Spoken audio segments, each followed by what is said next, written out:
What's up, ladies and gentlemen? Welcome back to the Big Fight Field channel, where we speak the truth, we're honest, we give our takes on the Miami Dolphins.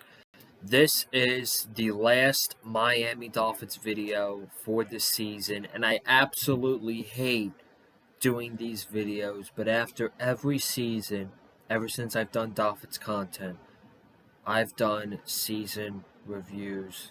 I hate doing them, but especially when you have no success during the season, it sucks doing it.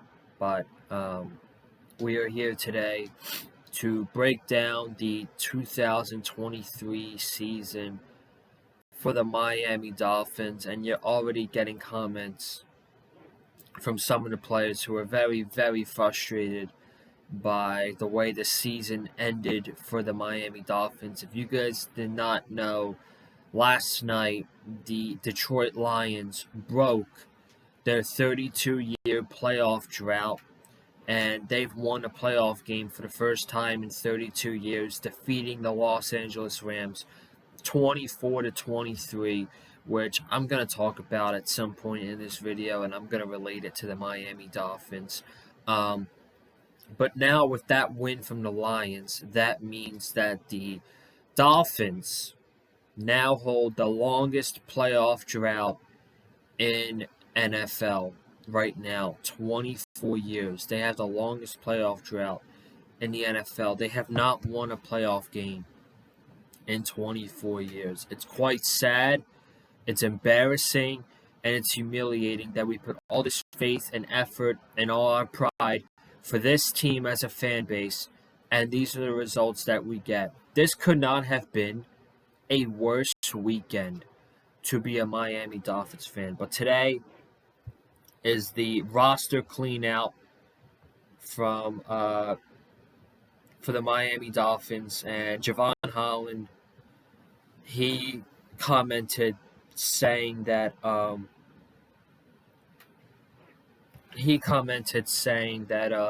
it's trash that the Miami Dolphins now hold the record for the longest playoff drought in the NFL. It's absolutely embarrassing. These players and the organization are going to hear about this nonstop for 8 months, and they're going to get all this criticism for 8 months, and they brung this upon themselves because they couldn't get the job done when it mattered most. They couldn't get the job done against Baltimore, they couldn't get the job done against Buffalo, and they certainly couldn't get the job done in the first round against the Kansas City Chiefs.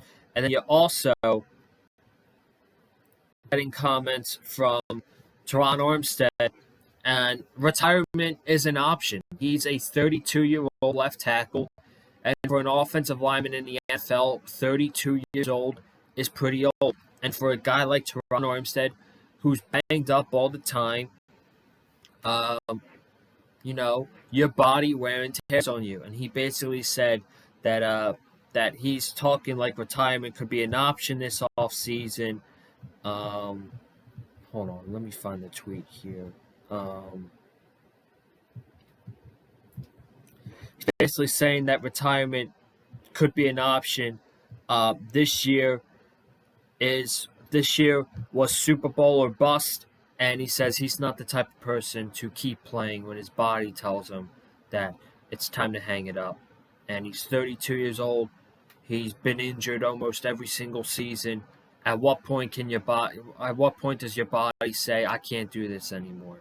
So who knows what's going to happen with him in the offseason and whether or not he is going to retire or not. But I don't know, man. It's certainly a decision for him. And now going into the offseason, if he retires, you got all these free agent offensive linemen. The only lineman that you have locked up long-term is Austin Jackson. So you could be looking to replace left tackle, left guard, center, and if Robert Hunt's not a Dolphin anymore, then right guard.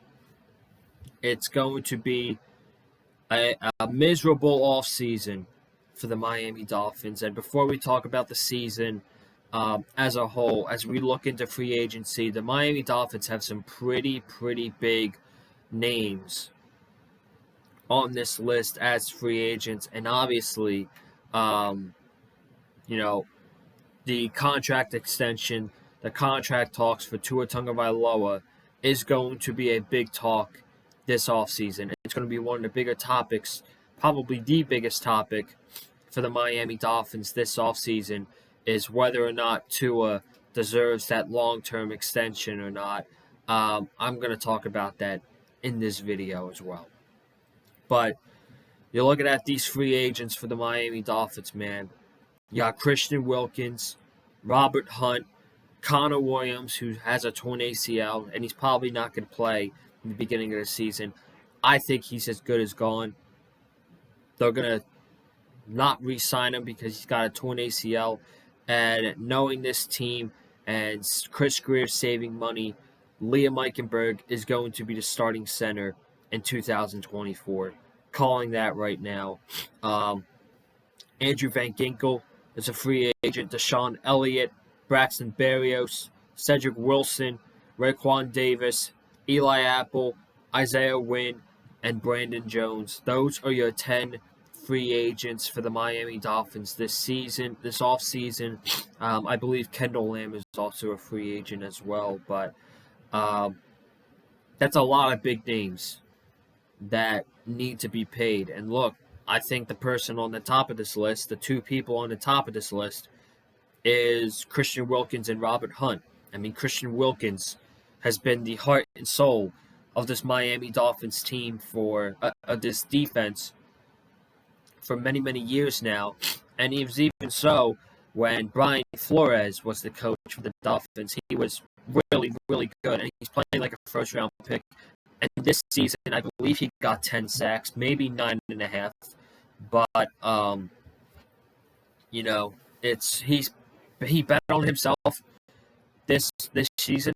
The Dolphins didn't want to pay him quite yet, so he held out, and then he's like, you know what, I'm going to bet on myself. I'm going to have a good season, and when I do, I expect to be paid. And he had a great season for the Miami Dolphins, and if he is not back on this Dolphins team next year, it's going to be really hard to replace Christian Wilkins on this defense. I honestly don't know who you're going to be able to replace him with.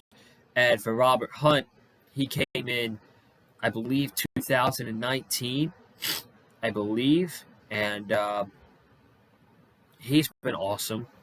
He's been really good when he's healthy. Obviously, this season was his least healthy year. He was battling through a hamstring for the entire season and played the last two games. And I don't know, man. He's not going to be cheap. He's one of the best guards in the NFL. He's a top 10 guard in the NFL, and it's going to be really hard to bring these players back. And then you look at a guy like Andrew Van Ginkel, who I believe was signed to a one-year deal, and he played beyond expectations this season. And I think he deserves a bag. I think he deserves a nice little contract as well. So I don't know what's going to happen. I don't cover the off season on this channel. That's just not what I do here. I have other stuff to do on this channel. I have things outside of life that I need to take care of. I talk wrestling, and Sixers basketball content's going to be returning. Off season's just not my thing. I'm not going to waste my time talking about free agency and all this bullshit in February when the season's way over in March.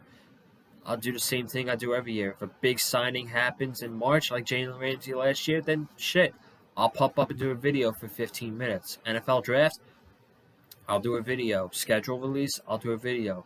But besides that, I just don't do off-season content here on the Big Fight Fuel channel. That's not how I roll. That's not how this channel rolls either. So, free agency is going to be pretty busy for the Miami Dolphins and Chris Greer when it comes to free agency.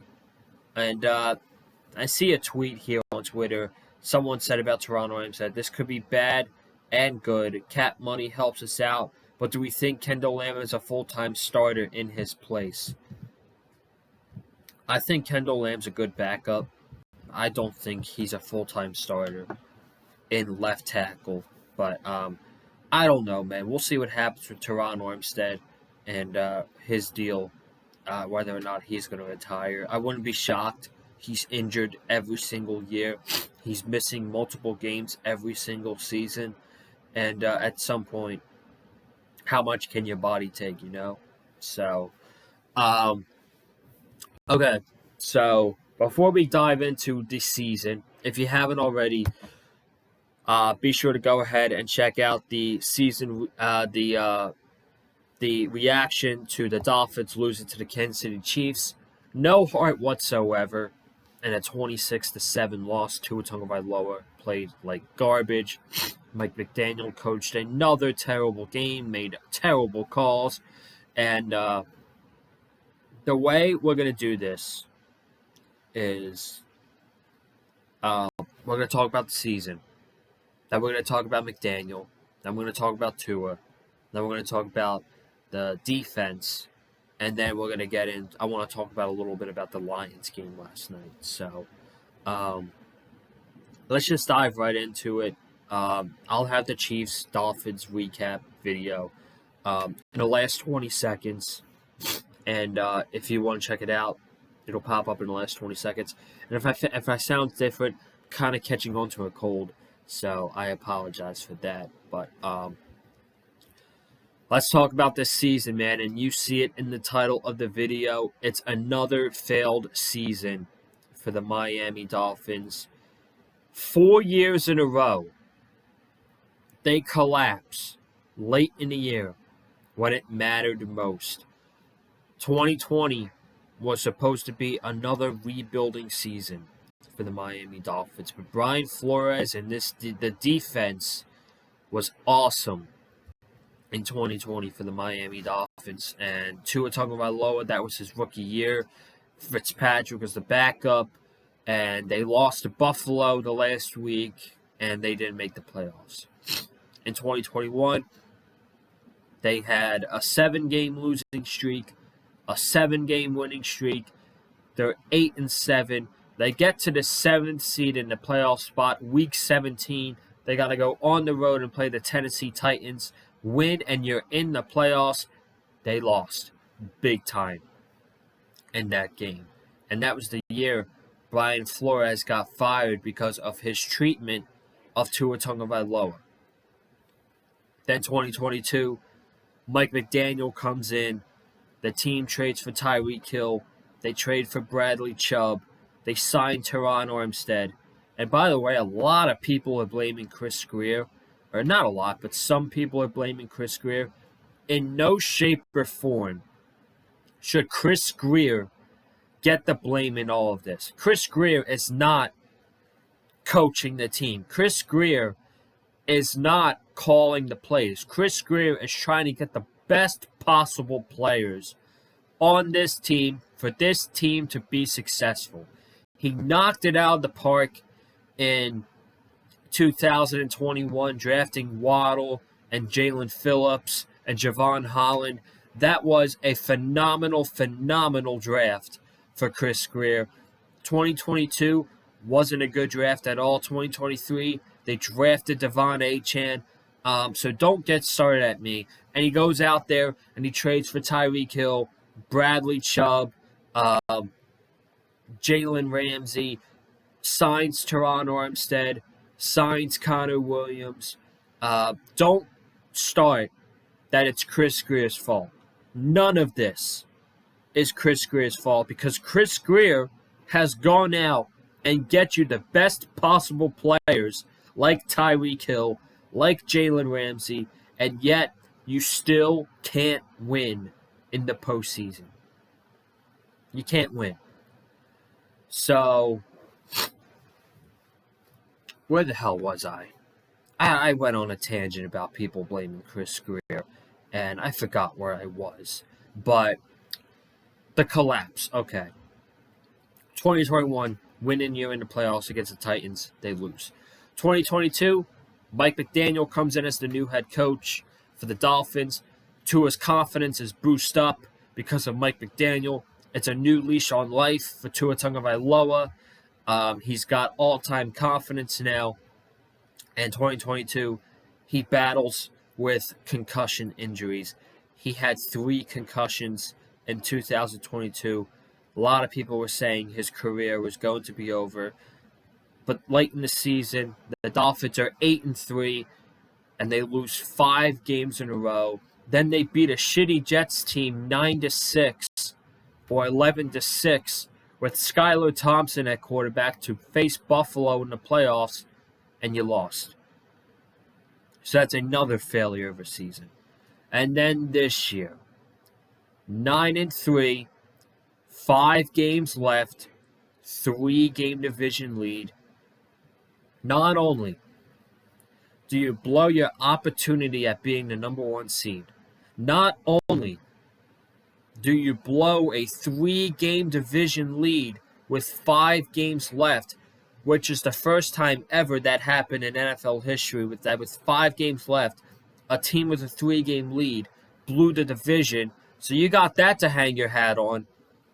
Not only did that happen, too, you didn't win a playoff game this year.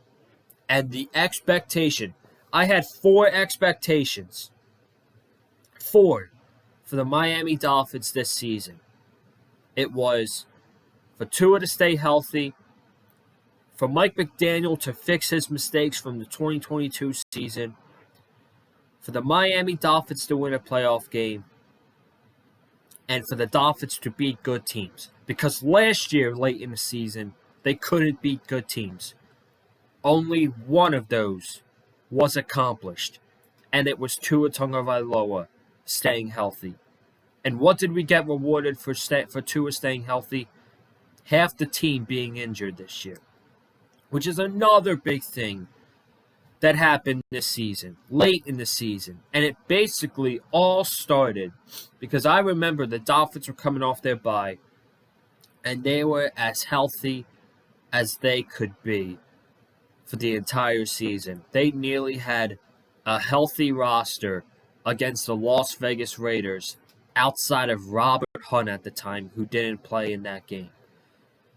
And you beat the Raiders, and basically all the injuries started on Black Friday when Jalen Phillips tore his Achilles against the New York Jets. He tears his Achilles, non-contact. He's out for the season. The following week, Jerome Baker sprained MCL because Brandon Jones dives into him trying to make a tackle. He's out until the last week of the season. Week 14, Connor Williams tears his ACL. He's out for the season. Tyreek Hill injures his ankle. He was never the same after that injury. I don't care what you tell me. Tyreek was never the same after he injured his ankle against the Titans. Then he can't play against the Jets. Javon Holland got injured against the Jets too, week 12. He's been out. He was out for about 4 games. Washington, Tennessee, the Jets, and Dallas. Yeah, he was out for 4 games. And he was never the same after the injury against the Jets. He was never the same. Dallas, Raheem Mostert got injured. Jalen Waddle got injured. They were out for the rest of the regular season. I'm trying to think anyone else. No one else. And then the Baltimore game.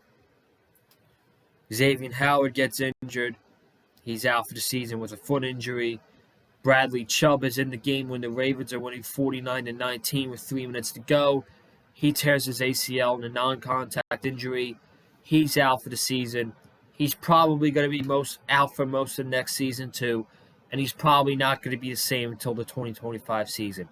And people wonder why Nick Needham didn't get a lot of playing time this season. Because Nick Needham was not the same player. When he was in, he was not that good.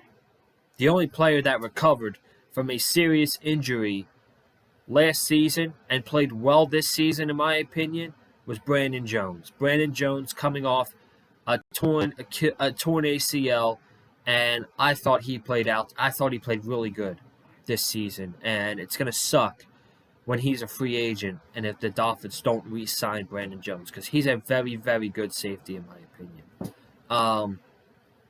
So then you get that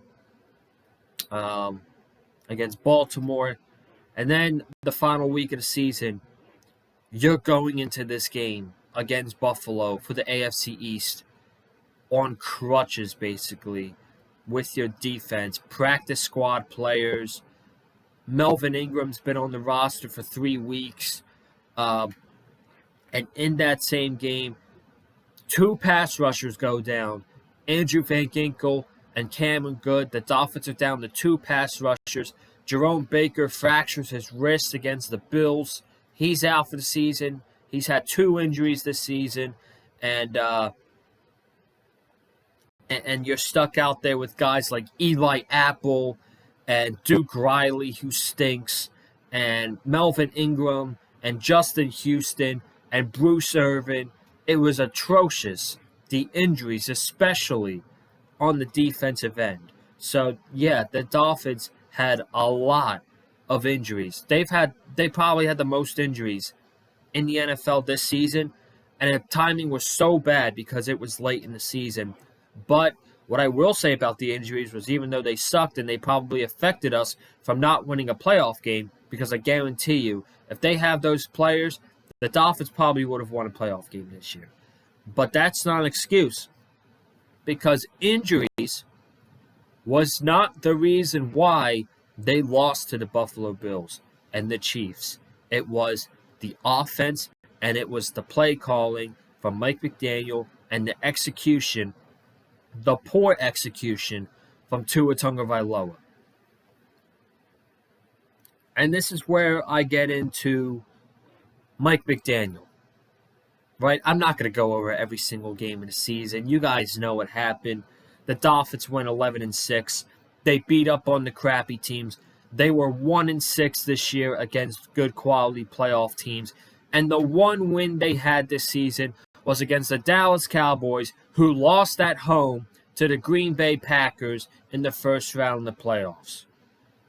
So that game was truly the fraud bowl between the Cowboys and the Miami Dolphins. That's the win the Dolphins are going to hang their hat on this season. But this is where we segue into Mike McDaniel. And you guys know how I feel about Mike McDaniel. I've lost all trust in Mike McDaniel. I have no hope for him going into next season, because he needed to correct his mistakes from the 2022 season. And I've seen people online saying he's a young coach. He's only been a head coach for 2 years. Yeah, that's true. But he's also been in the NFL for 15 seasons. You'd think he'd know this shit by now. You'd think he'd know when it's 3rd and 2 and you're on the Chiefs' territory and Raheem Mostert's gotten you 21 rushing yards in one drive, you keep running the ball. You don't be cute in negative 4-degree weather and start throwing the ball. You just don't do that. And he did the same shit last year, and he repeated it again this year. And he did not learn his mistakes from last year because he's stubborn and he's immature. These last 3 games showed me that Coach McDaniel is immature as a head coach because he did not learn from 2022. He had the same mistakes: clock management, bad play calling, abandoning the run, not winning challenges. I think the guy's won 2 challenges since he's been here. 2! It's the same mistakes over and over and over again. And he's too stubborn to fix it. And I'll tell you what, he's on the hot seat going into next season. I don't care what anybody says. The Dolphins have back-to-back playoff appearances. That doesn't mean jack shit if you don't win in the playoffs. I'm sorry. For a franchise that hasn't won a playoff game in 24 years, it doesn't mean anything. Just because you got in the playoffs doesn't mean it's a successful season. A team like Pittsburgh could get away with that because Pittsburgh had a bottom 10 offense this season, and they got in the playoffs because Mike Tomlin is one of the best coaches in the NFL. And when he realized they needed a change, they went to Mason Rudolph the final 3 games of the season, and Mason Rudolph provided them a spark. So a team like Pittsburgh can get away with just making the playoffs and having a successful season. The Miami Dolphins can't because they have a roster that is built to win now. And this year, the goal was to win a playoff game. And McDaniel knew that. And it didn't happen. He didn't come through for the organization. And now the organization has to go through another offseason where the Dolphins did not win a playoff game. And I'm putting the blame as a fan. I'm putting it on him. And it's not even the errors I just said. I'm going to relate this to the Lions game last night. The Lions won their playoff game, a playoff game for the first time in 32 years. And Dan Campbell, he changed the culture in Detroit. He's a tough, hard-ass coach. He came in, he's like, we're going to bite off kneecaps, we're going to get back up, and when you swing, we're going to punch back, and guess what? We're going to bite off another kneecap. And when you decide to get up for the final time, we're going to hit you down one more time, and we're going to knock you out until we're the last team standing. That's the mentality we're going to have in Detroit. You know what Dan Campbell brought to this franchise? He brought to this team? He brought grit and toughness. And that's what you need to win in the playoffs. And Mike McDaniel does not have the grit and he does not have the toughness. He has to be a leader of men, like Dan Campbell is a leader of men. Mike Tomlin is a leader of men.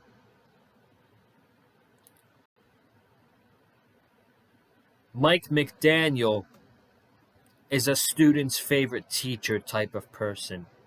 Mike McDaniel is all buddy-buddy. And just a little tough talk. Give him tough talk once in a while. You watch Hard Knocks, he's giving the same speech every single week. Adversity is opportunity. You're fighting for the person sitting next to you. Blah, blah, blah. And I don't think it sparks the locker room. I don't think it sparks the players. I'm sorry.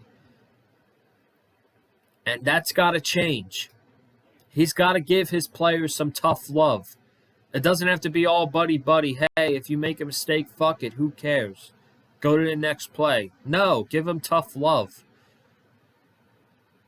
He's got to get gritty. He's got to be tough. Because that's how you win in the playoffs. Look at Dan Campbell last night. He has grit, and he brought toughness to this team. And it paid off. It paid off certainly. And Mike McDaniel doesn't have any of that.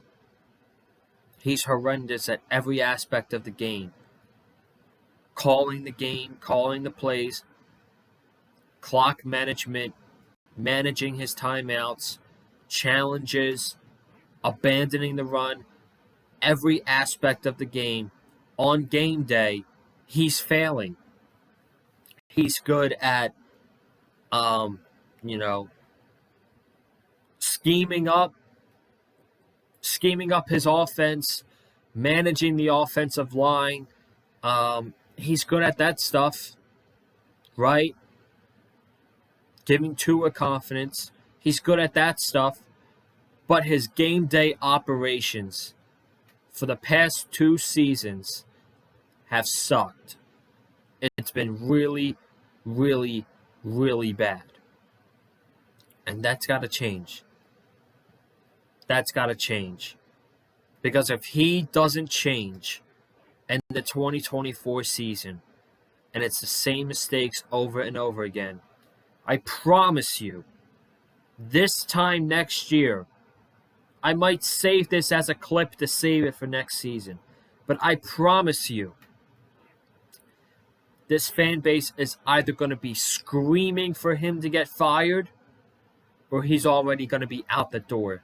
And Stephen Ross is going to be like, get out of here. We gave you everything you wanted, and you still didn't come through for us. We're going to separate our ways. I guarantee you. Now let's talk about the quarterback, Tua Tagovailoa. And I'm going to have to give some tough love to Tua here because, ladies and gentlemen, I love Tua. Ever since I've covered the Miami Dolphins here on the channel, Tua Tagovailoa has been the starting quarterback for the Miami Dolphins, unless he's injured. I've grown to like Tua as a football player, as a person, and I think his main goal this season, and a lot of people's main goals for him, was to stay healthy for 17 games. And this season, the jiu-jitsu training proved that it helped him. He bulked up in the offseason to help his landing. The jiu-jitsu training helped him a lot, and he stayed healthy for 17 games of the season. And kudos to you, Tua. Kudos to you for staying healthy for 17 games, because that's a big deal. That's a big deal. That was one of my 4 requirements going into the offseason. Only one of them was checked off the box, and that was the one. But on the opposite side, we have to get to the negatives. And the negatives were when it was time to up your game, when it was time to prove to the world that you're a top 10 quarterback, when it was time to win the big games, Tua Tagovailoa did not come through. And I don't want to hear, oh, he had 30 touchdown passes. Oh, he led the league in passing yards. Oh, he's top 5 in passer rating or completion percentage. Whatever. Ladies and gentlemen, I don't care about individual stats. I just don't care. And I want success for the team. I don't care that he led the league in passing yards. I don't care that he's in the Pro Bowl. The Pro Bowl's a joke right now. Who even watches the Pro Bowl? He doesn't win big games late in the season. 2020, Buffalo Bills, lost. 2021, Tennessee Titans, lost. San Francisco last year, lost. The Chargers last year, lost. Buffalo last year, lost. Green Bay last year, lost. Dallas. That's his signature win in his career. A game where the Dolphins kicked 5 field goals. That's his signature win. Okay? So that's a win. The Titans lost. The Ravens lost. Buffalo for the AFC East lost. Kansas City in the first round lost. In big games late in the season against good teams in his career, Tua Tagovailoa is 1-10. That stat alone should make you question whether or not he deserves to be paid. And ladies and gentlemen, I want to point something out too. I did not really like his answers in the press conference he did on Saturday night after the game. It's the same shit. I gotta be better. I made mistakes. I need to throw it to my receivers when they're open. It's the same excuse. It's the same monologue every single press conference after games. I need to be better. We need to watch film. I gotta clean this up. And he never does it.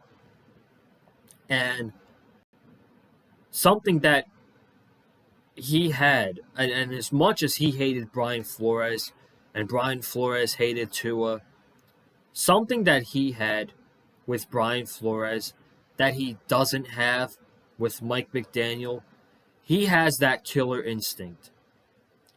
He goes off and he makes plays with his legs when he needs to. He's trucking defenders like he did in that Jets game 2 years ago. He's running 10 yards to go get that first down to beat the Patriots in the last game of the season. He's showing that swag. And he does not have that killer instinct anymore. I'm sorry. Like, you could see it in his eyes against Buffalo, and you could see it in his eyes against Kansas City. He did not have that killer instinct in him when he needed it.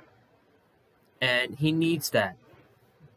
Because it's almost like he's playing afraid, to be honest with you. He's playing afraid against these tough teams. And folks, that's got to change. We need him to come through against big teams next year. So when we play the Buffalo Bills late in the season, if we lose and he has a bad performance, you're going to hear it from me. Because you deserve the criticism, bro. Okay? So, the big question this offseason is, should the Dolphins pay Tua Tagovailoa? Should the Dolphins give Tua Tagovailoa a contract extension? Or should they let him play on his fifth-year option? And it's a prove-it-me year once again for Tua. And if he does not prove it to the organization, then after next year, he's gone. Now, I don't know how his agents are going to react if Chris Greer and Stephen Ross decide not to pay him. It could get ugly. It could get really ugly. But I really think this organization values him. And I think the kid has been through a lot the past couple seasons. He's been through a lot in his NFL career. In 4 seasons, he's been a lot. He's been through a lot. Even this year when he stayed healthy, he probably heard all the criticism. He can't get the job done against the big teams, the good teams, when it matters most. And you know what? For that criticism this year, all of it's deserved because he never proved it to anybody. Never. But I think this organization has no other choice but to give him an extension. Because the free agents are not great. Kirk Cousins is the top quarterback in free agency, coming off a torn Achilles. I consider that a downgrade, to be honest with you. You're not in the position in the NFL draft to draft a quarterback. You're just not. And I would say this team could bring in competition for a backup, but they're paying Mike White $8 million a season to be the backup. He's going nowhere. So he's got no competition. I'll say this, though. I would be careful. I would not pay him too much. Because if you pay him $50 million a season, like Jalen Hurts, like Joe Burrow, like Justin Herbert, like Lamar Jackson, this organization is going to be doomed when it comes to free agency, and they can't re-sign big-time players because Tua is on a big-time contract, because you're paying Tua $250 million, right? And if he wants better for the team, he would take what the team gives him. $30 million a year, $25 million a year, 4 years, $30 million a year. I'm giving him no more than $30 million a season, because what is going to happen if you pay Tua $50 million a year and then, oh shit, Jalen Waddle's a free agent, we got to pay him. Oh shit, Jalen Phillips is a free agent, might have to pay him too. Oh boy, we got to pay our starting free safety, Javon Holland. You're not going to have the cap to pay all three of those guys. So, if I'm Chris Greer, I'm giving Tua no more than $30 a season. And if he's not going to take it, if he wants more, shit, prove it to me, bro. You're going to play on your 5th-year option next year. And if you don't succeed, the front door's right there. That's what should happen. And I'm fully prepared for the overreactions in April when the team has OTA meetings and the team has team workouts, and he's not there because the organization hasn't paid him yet. I'm waiting for it to happen because I know it's going to happen. So, that's my thoughts. I would pay him because they have no other options, but I'm giving him no more than $30 million a year. I'm not breaking the bank for somebody who's not clutch when it matters most. I'm not breaking the bank for somebody who hasn't won big games for me in his career. And finally, the last thing I want to talk about, and this won't be too long, is the defense. I thought the defense, for the personnel that they had, I thought they did fine. When Jalen Ramsey came back week 8, I thought the defense had a boost. It's a shame that there were some games where the defense played really good. Kansas City and Germany, Buffalo the last week of the season where they gave up 14 points. And if you tell me, hey, the Dolphins against the Bills, the defense is holding Buffalo to 14 points on offense, I'm be like, shit, we got a good chance to win. And the offense doesn't come through. I thought they did fine, but I remember in the beginning of the season, Vic Fangio said there's some players on the defensive roster that don't fit the personnel that I like. So I think that you're going to see some players that don't fit the scheme that won't be here next year. For an example, I don't think Raekwon Davis is going to be here next year, and that's not a bad thing because he's okay. He's not anything special though, and he probably doesn't fit the Vic Fangio system. I know Vic Fangio was very high on Andrew Van Ginkel, so I don't know how they're going to be able to replace him if he's not a Dolphin anymore, but I don't know. But I think there's some really nice pieces to this defense. Zach Zealer's going to be here long term. David Long's got another season in his contract where I thought stayed healthy for an entire season, and he's been really good. He was really good this season. Jalen Ramsey is a nice piece in this defense. Deshaun Elliott's a nice piece in this defense, who is a free agent this year. It should be interesting, but now is the time where I think Vic Fangio is going to go request players to be signed on this team who he thinks fits this defense the best. And it should be interesting, man, because Vic knows what he's doing. And in the beginning stages of the season, the defense was bad. It was bad pre-Jalen Ramsey. And once Jalen Ramsey came in, they were fantastic.